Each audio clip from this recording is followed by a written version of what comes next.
Hello again. It's been a few days since I did one of my little videos and I'm out walking and I felt inspired. And what I want to share today is what I could call trauma recovery. And this is in the context of when we get let out of lockdown. So the day after we were allowed to be let out of lockdown, I really felt like one could use an analogy of what it's like when an animal has been traumatized and it's being reorientated back into life. And I felt a little like this is how us humans may be feeling as we come out of lockdown. And I'll share why and why I think this. The picture or the memory that came to me that day was from the previous lockdown a year before, where I'd been fostering a cat, or a kitten actually, and this kitten came to me from some sort of very traumatic life experience. I don't know what it was, but it was traumatized.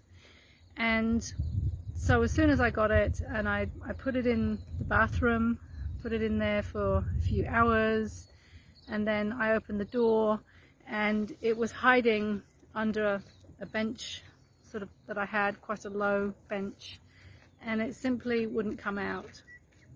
And I would put food in there, but it simply would not come out for several days. And the reason for this is because it was afraid, it was frightened, and it was protecting itself and feeling very, very, what's the word, very sensitive, I guess, very cautious.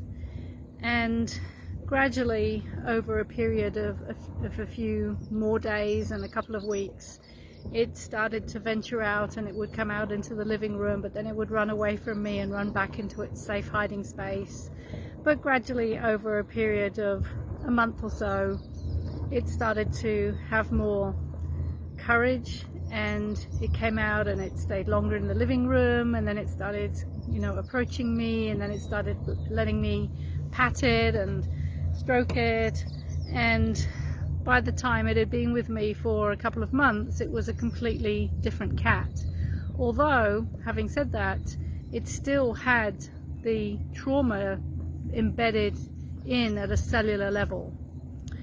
So this comes to what I want to talk about how some people may be feeling now as they're let out of lockdown in New Zealand the second time, and actually for some people the third time.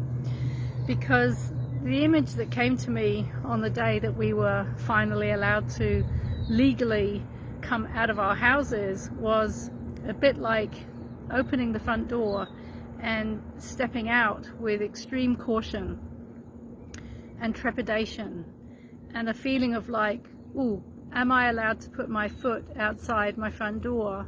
Is it safe to do that? And doesn't that feel like a strange feeling?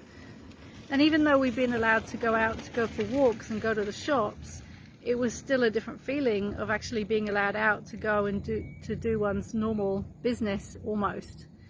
And I just wonder how many people may be feeling a similar thing, that as we come out of lockdown here, there's still this slight sense of trepidation, because we've been so used to being told that we can't go out, and secondly, there's this lingering, lurking thought of how long will this last, and maybe this is going to happen again, and therefore I shouldn't get my hopes up too much about getting back to a normal life.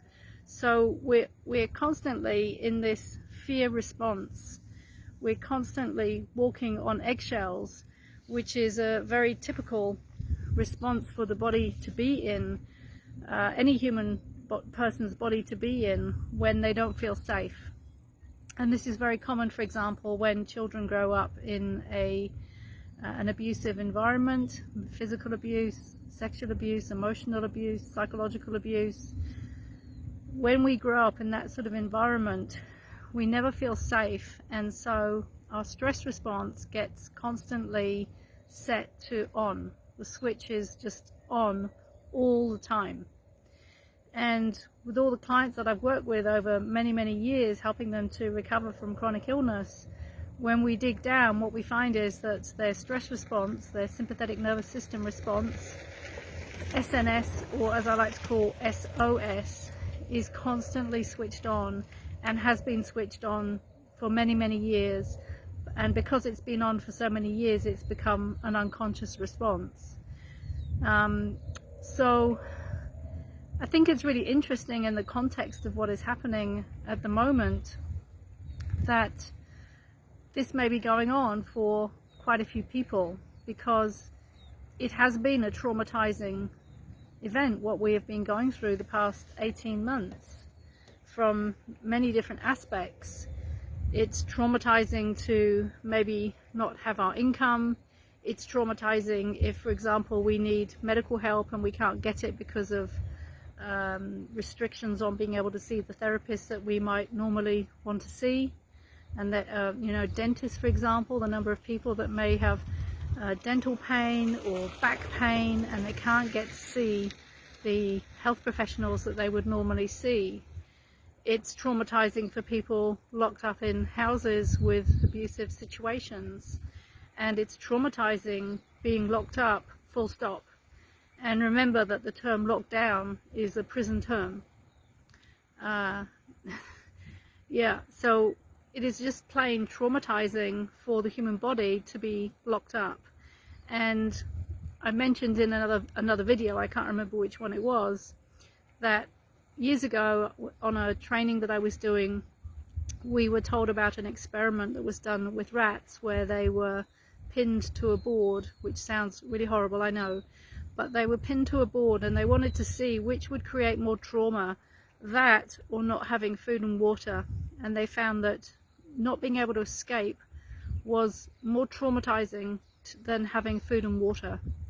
So being locked up and having the fear factor constantly drilled into us if we're watching the mainstream television, which is all about fear and drama, is very traumatizing. And if people are watching the TV and the news over and over again, watching those ads, which I don't watch the TV, but I hear people talking about them, watching the ads and then the music with the ads that comes on, it keeps re-triggering, like PTSD, it keeps re-triggering fear and trauma.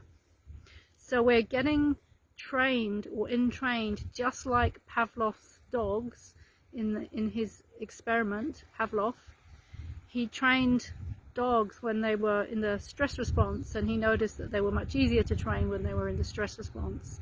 But the point is that we get entrained into this fear stress response, and then we're afraid to have our freedom again. We're afraid to go out into the free world, so to speak, and to live our lives freely, because we're afraid that that freedom may be taken away at any moment. So if you feel a bit like a traumatized cat that is slowly being able to be let out of its cage, it's not surprising. So the first thing is to recognize what is happening. Recognize that there is this trauma response going on, and it's personal and it's collective. And then do whatever you can to bring yourself out of that stress response. And there are many ways of doing that. Meditation, qigong, going out in nature is so important. I go out every day. I make myself go out every day. I shouldn't have to make myself, but you know, we do. So every day, fresh air, sunshine, doing healthy things for ourselves, getting away from our computers, putting the cell phones down, putting the computers down, definitely not watching mainstream television, definitely not watching mainstream news. We need to do whatever we need to do to calm our nervous system, to bring ourselves back into our natural state of calm and relaxation. So I hope this has been a useful little video. I hope that wherever you are, you're doing really well, and see you again.